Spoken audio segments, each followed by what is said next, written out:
In every corner of the world, there are secrets. Stories that exist beyond logic, beyond reason. Stories that don't want to be understood, only experienced. Tonight, we return to those places. Places where space bends, where shadows are alive, and where darkness never truly ends. Welcome to Dynamic Dark. Welcome to a brand new horror episode. Welcome to episode 73. Welcome to season 2 of Dynamic Dark. I'm Aditya, and today I bring you 3 terrifying haunted stories. New stories, new week, new fear.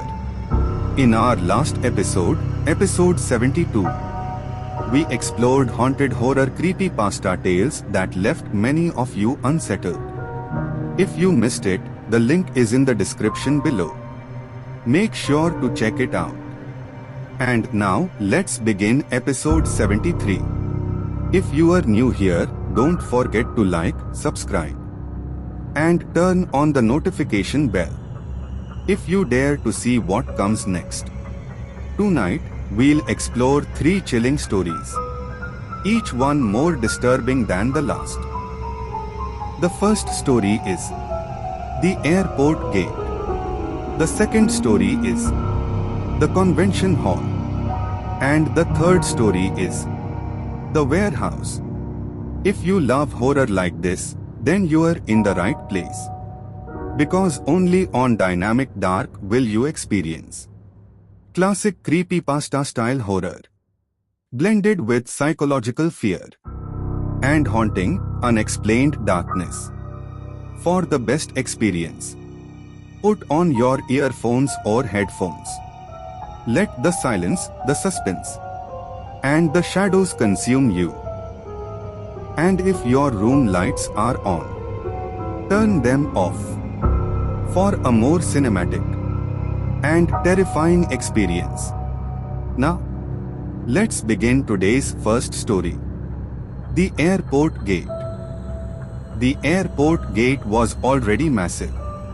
Glass walls stretched high above, reflecting the sterile lines. Rows upon rows of empty seats lined the floor, polished and shining. Every echo bounced perfectly across the hall. But there was no one to hear it. The ceiling soared higher than it should, casting shadows that seemed heavier than air. The departure boards blinked, frozen, announcing flights that would never arrive. The gate was built to hold thousands. Crowds bustling, wheels rolling, footsteps clattering. But tonight, it was completely empty. Even the faint hum of the air conditioning felt too loud, as if the hall was listening. And in the far distance, something shifted. Not a person, not a reflection. A presence, dark, thick, humanoid. It lingered silently between the pillars, watching. The tiles underfoot reflected the lights. But some reflections didn't belong to the room. Shadows twisted heavier, as if the space itself was breathing. No one moved. No one would ever move. And yet, the gate felt alive, stretching slowly, silently, making room for something that had always been here. Every seat looked smaller now, the walls farther, the glass panes taller. The gate was expanding. Even the exit doors, massive as they were, felt unreachable. The further you walked, the more the hall pulled away. And still the dark figures watched, not moving, not blinking, anchored in the corners of the space, but somehow growing with the hall. The gate was already massive, but it wanted more. More distance, more emptiness, more fear. By the time you realized it, the hall wasn't empty anymore. It was full of space, full of shadows, full of something waiting that should never arrive. Announcements echoed through the hall, longer than they should have. Each syllable stretched across the empty gate, bouncing off walls that seemed farther than before. It should have faded quickly, but it didn't. It traveled farther, into corners the eye could barely see. The seats, rows upon rows of them, looked smaller now. The ceiling climbed higher. The gates, the massive exit doors, felt miles away. And then the shadows appeared. Not in the corner, not on the floor. They hovered, black and heavy, floating silently above the seats, between the lights, as if the fog itself carried them. The air was thick with silence. But somehow, each echo of a voice, each hum of the air conditioning, carried a presence. They didn't move. They didn't need to. The space was moving, pulling the hall wider, stretching the distance between you and anything familiar. Even reflections in the glass twisted. Something dark lingered behind the shimmer. Not a person, not a reflection. Something old, something waiting. The announcement continued, but it no longer made sense. Every word seemed longer, slower, dragging the gate into a place it shouldn't reach. The hall wasn't just empty anymore. It was expanding.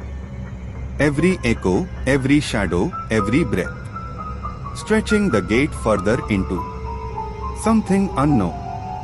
And still the black forms floated, silent, motionless, watching, as the space itself claimed more room. By the time you realized it, there was no end to the echo, no return, only the gate, the fog, and the presence that had always been there, waiting to grow with the hall. They walked forward, but the boarding counter stayed distant. Every step they took felt heavier than the last. The tiles underfoot stretched, reflecting the lights that seemed farther apart. The gate wasn't stretching. It didn't bend, it didn't warp. The distance was changing. The hall itself was pulling away. Seats that had seemed normal now looked like tiny islands. The rows of chairs multiplied into a space that should not exist. The ceiling climbed higher. The glass walls seemed taller. The departure boards blinked slowly, as if tired. A soft fog rolled across the floors, thickening the air, blurring the edges, masking shadows. Floating, silent black forms drifting in the hatch. Motionless, faceless, untethered. Even the lights seemed to hesitate, casting stretched reflections across the polished floor. And as they walked, the distance kept growing, quietly, relentlessly, like the space itself was alive. Every echo of their movement returned slower than expected, dragging the sound across the hall, pulling the mind toward unease. And yet the black figures didn't move. They hovered, floating midair, watching silently. With every step, more space appeared. The hall wasn't endless. It was expanding beyond reason. By the time they realized it, the boarding counter was no closer. The gate, the hall, the space itself had claimed everything in between. Shadows appeared near the glass walls. Not reflections, not people, They hovered silently, floating above the seats, between the lights, anchored to nothing, yet somehow imposing. They didn't move closer. They didn't need to. The space itself moved. Each step they took, the hall stretched. The ceiling climbed higher. The tiles reflected the lights. But some reflections weren't theirs. The boarding gates, the rows of seats, all seemed farther, pulled into the distance. The fog thickened slightly, curling around the shadows, making them appear larger, more real, more impossible. Every echo of sound lingered too long, dragging, stretching, folding the space into something unnatural. The shadows remained still, faceless, motionless, floating independently. Yet their presence claimed the hall. The space moved away from them. Not the shadows, not the gates. The hall itself shifted, stretching the distance, pulling everything apart. And as realization dawned, there was no closer, only the hall, the fog, the silent watchers, and the impossibility of moving forward.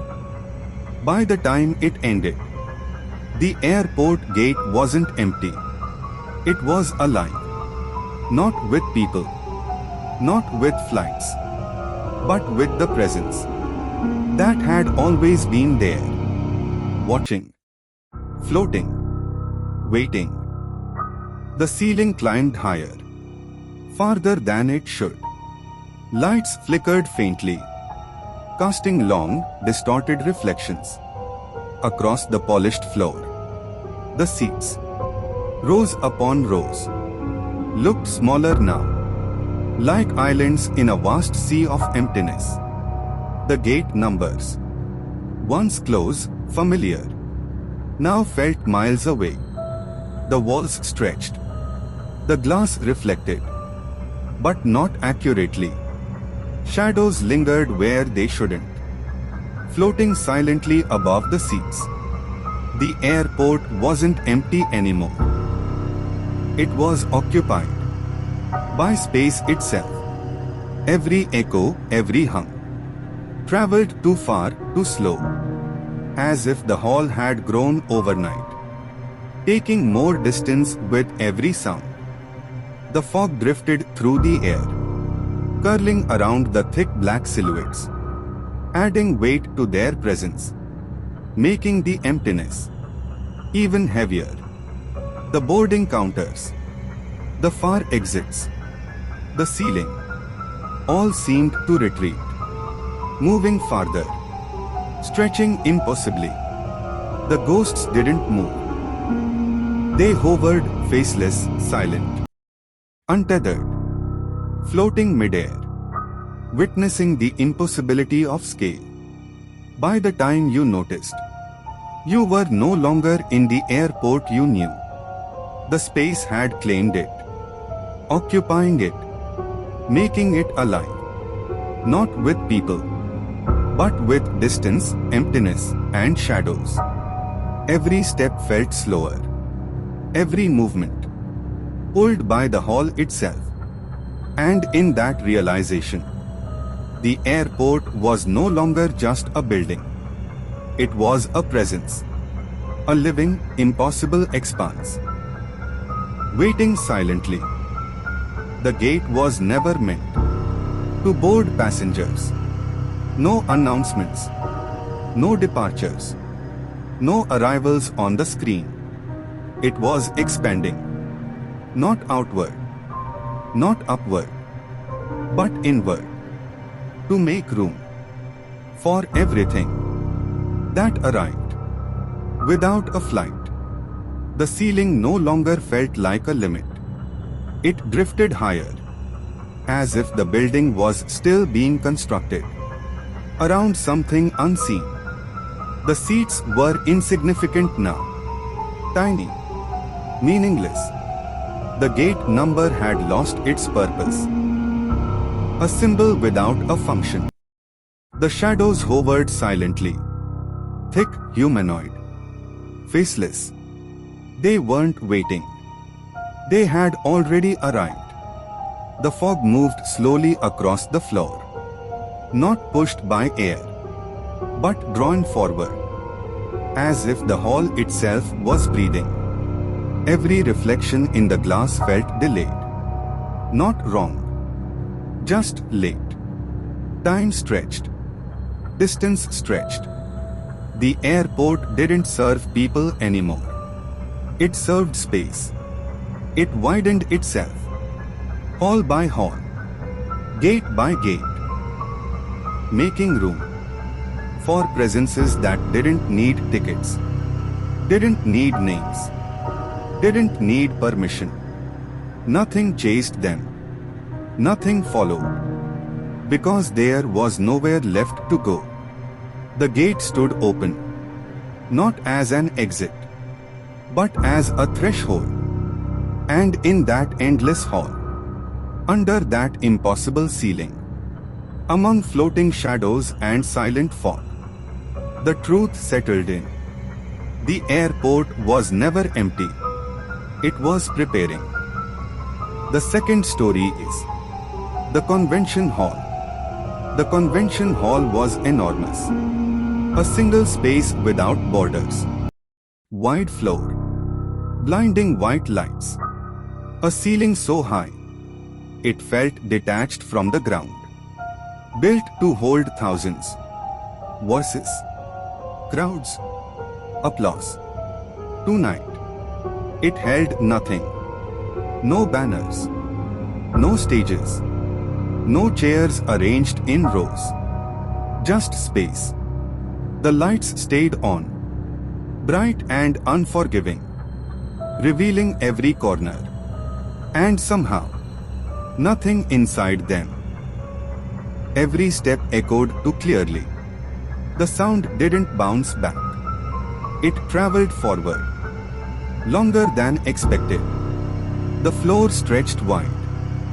Smooth and endless. As if the hall had been cleared. Not for an event, but for absence itself. Walls stood far apart. Too far. Hard to judge distance. Hard to tell where the hall truly ended. The ceiling lights hummed softly. Steady, mechanical. Like the room was awake. Even without anyone inside. This place was designed to contain people. But tonight, it wasn't containing anything. It was exposing something. The emptiness didn't feel temporary. It felt prepared. As if the hall had been waiting for the moment. It wouldn't need an audience anymore. And standing there, surrounded by light, surrounded by space, one thing became clear. The convention hall wasn't empty. It was ready. Footsteps echoed longer than expected. A lone figure walked across the convention hall. Her name was Maya. Each step landed softly on the white floor. Yet the sound didn't return quickly. It kept traveling. Sliding beneath the blinding lights. Moving farther than it should. Maya paused. The hall felt farther than before. Walls that once felt distant now felt unreachable. The space between them had quietly widened. Maya took another step forward. The echo followed. But the end of it didn't come back. Not immediately. Not normally. The ceiling felt higher now. Not visibly, but instinctively. As if the hall had lifted itself. Just slightly. Without moving at all. Maya stood still. Small against the scale of the room.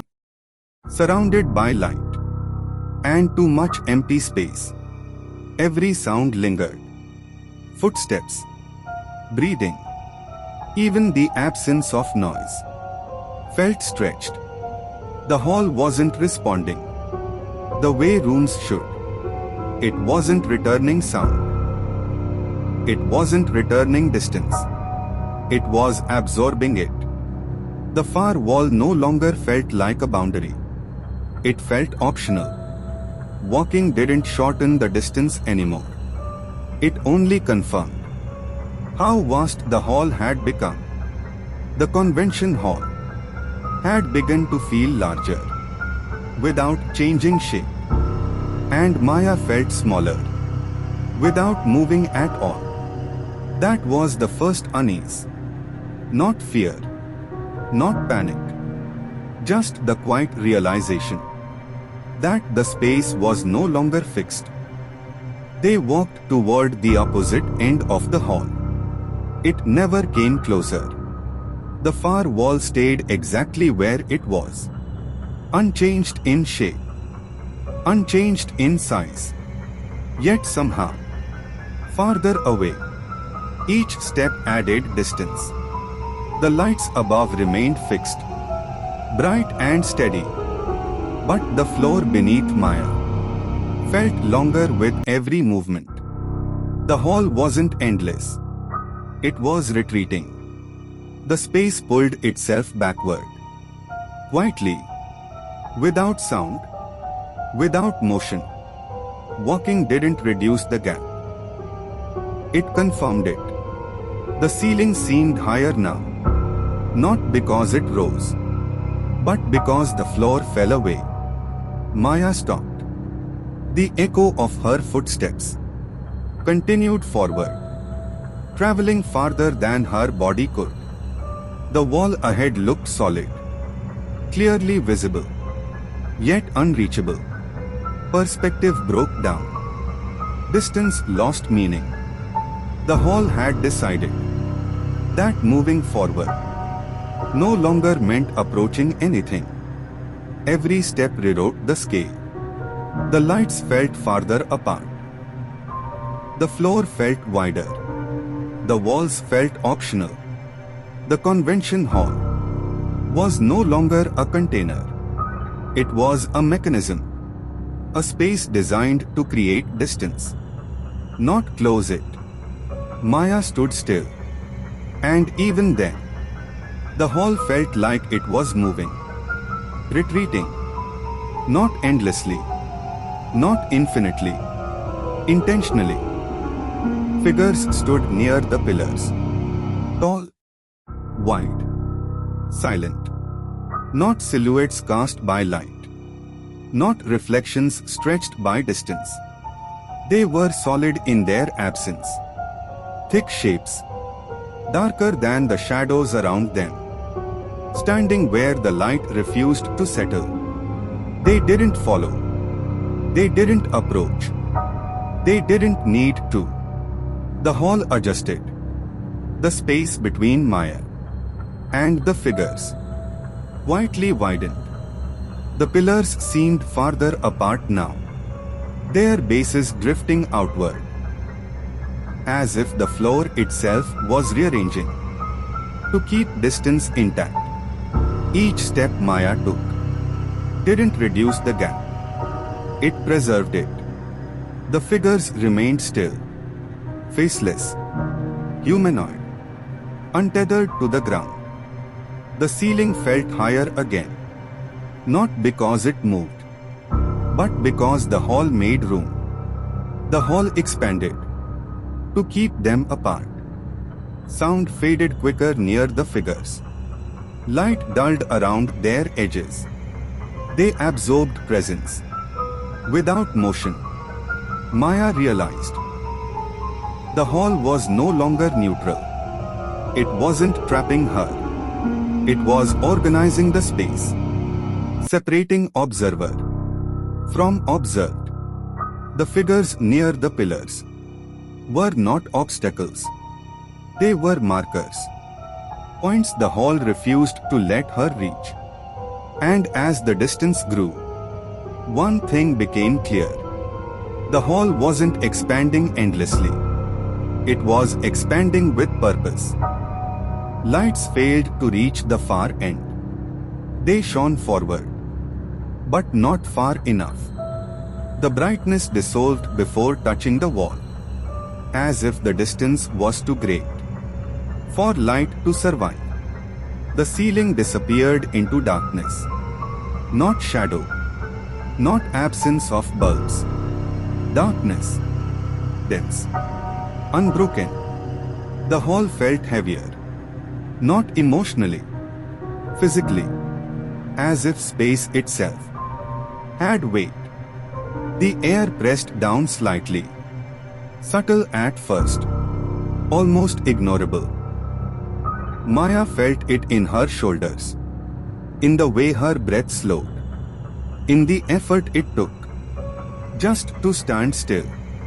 The pillars looked taller now, not because they grew, but because the ceiling no longer felt connected to them.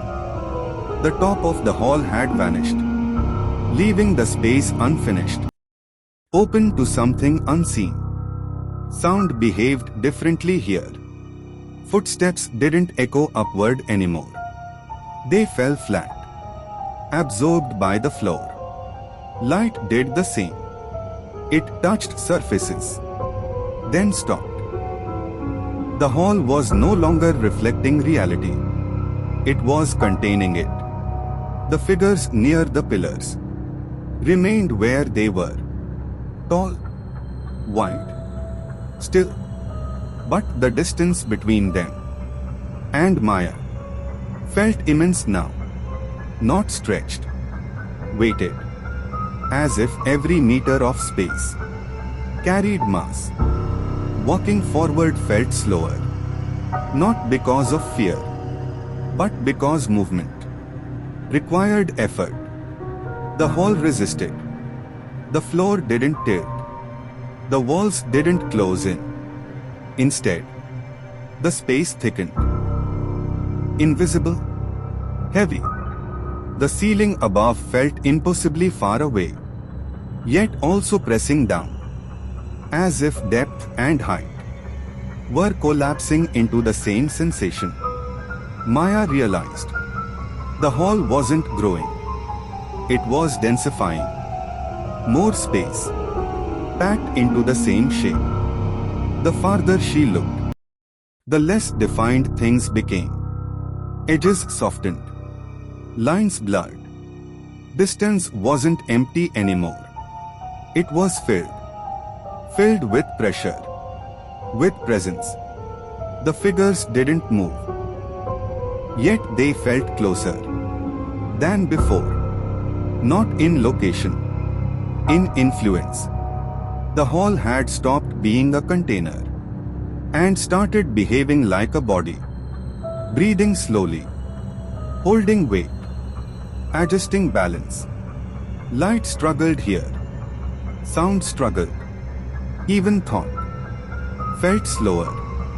And in that oppressive stillness, one truth settled heavily. This place wasn't meant to be crossed. It was meant to be endured. The convention hall had reached a scale no human perception was built to handle. Not infinite, not endless, just too heavy to exist inside. The hall was never built for events, not for people, not for performances, not for applause. It was designed differently, to exist, to breathe, to expand. Maya stood small at the center, looking up at the ceiling that now disappeared into darkness. The figures near the pillars remained where they were. Tall, wide, silent, faceless, motionless. The hall kept expanding. Not outward, not upward, but in subtle, purposeful ways. The distance between Maya and the figures increased, not by moving them, By shifting itself, the floor stretched. The pillars widened apart. The ceiling lifted further. Not visibly, but perceptibly. Every step Maya took was met with a subtle resistance, as if the hall itself was adjusting, calculating the distance required. Sound behaved strangely. Footsteps echoed, then faded before reaching the ghosts. Even the hum of the lights was absorbed before it could fill the space. Shadows remained dark, dense as ink. They didn't move. They didn't chase. They were markers, boundaries, proof that the hall was alive and purposeful. The fog drifted slowly along the floor, wrapping around pillars and figures. It didn't obscure. It revealed the hall's intentions. To separate. Space had weight. Distance had reason. Scale had meaning. Maya's gaze traveled the floor, then the ceiling, then the figures. And she realized the hall wasn't empty. It had never been. It was expanding. To separate what should never stand. Too close together. The hall breathed slowly. An entity of light, shadow, and fog. It moved imperceptibly. But it moved. Every corner stretched. Every shadow waited. Every reflection delayed. The figures stood. Maya remained. The hall continued to expand. And in that stillness, that oppressive quiet, one thing became clear. This was never a space for people. It was a space for separation. A space for weight. A space for inevitability. The hall had completed its design. It had fulfilled its purpose. It had revealed itself. And it would continue expanding long after Maya stepped away. And the third story is the warehouse. The warehouse was already enormous. Endless rows of metal shelves stretching beyond sight. A high ceiling of steel beams fading into shadows. It was built to hold everything. Crates, boxes, machinery. Even the air seemed organized, ready to contain. Tonight, it stored nothing. No boxes, no crates, no sound. Just rows, metal and emptiness. The lights hung from above, blinding and cold. Each beam revealing more space than the eye could hold. The warehouse wasn't dark. It was exposed. Too open. Too empty. Every step echoed clearly. Every breath felt loud. It should have been silent. It should have felt safe. But nothing about this place felt right. Tonight, it was storing nothing. And yet, it felt full. Full of space. Full of waiting. Full of something unseen. Footsteps echoed too long. The sound didn't come back right away. Each step felt delayed, as if the floor was listening first and answering later. The aisles felt wider. The shelves felt farther apart. Metal frames that once stood close now drifted away from each other. The warehouse wasn't changing shape. The space between things was. They walked forward. The end of the aisle never arrived. The shelves stayed straight. The floor stayed level. Nothing looked broken. Yet every step felt longer than the last. Distance stacked itself. 1 meter became 2. 2 became something uncountable. The warehouse didn't stretch. It didn't bend. It didn't grow taller or wider. It multiplied space. The aisle copied itself forward. Again and again. Walking didn't bring them closer. It created more warehouse. The exit signs stayed visible, but unreachable. Sound faded halfway back. Light weakened before touching the far end. They realized something disturbing. Movement was feeding the place. Stopping slowed the expansion. Walking accelerated it. The warehouse wasn't endless. It was responsive. It grew. Because they tried to cross it. Figures stood between the shelves. Too tall. Too wide. They didn't breathe. They didn't sway. They didn't acknowledge the space around them. They were already part of it. A boy stood at the edge of the aisle. His name was Elias. Elias noticed the silence first. The kind that presses inward instead of fading away. Then he saw the gaps. Between metal shelves that should have been empty. Something occupied the distance. Not blocking the aisle. Not stepping into view. Standing where space should have been. Thick, black, humanoid forms. No faces. No outlines. Only mass. Too solid to be shadows. Too still to be alive. Elias took a cautious step backward. The figures didn't follow. They didn't turn. Instead, the warehouse adjusted. Shelves slid farther apart. The aisle widened. Distance stretched around the figures. As if the space itself was protecting them. The space moved around them.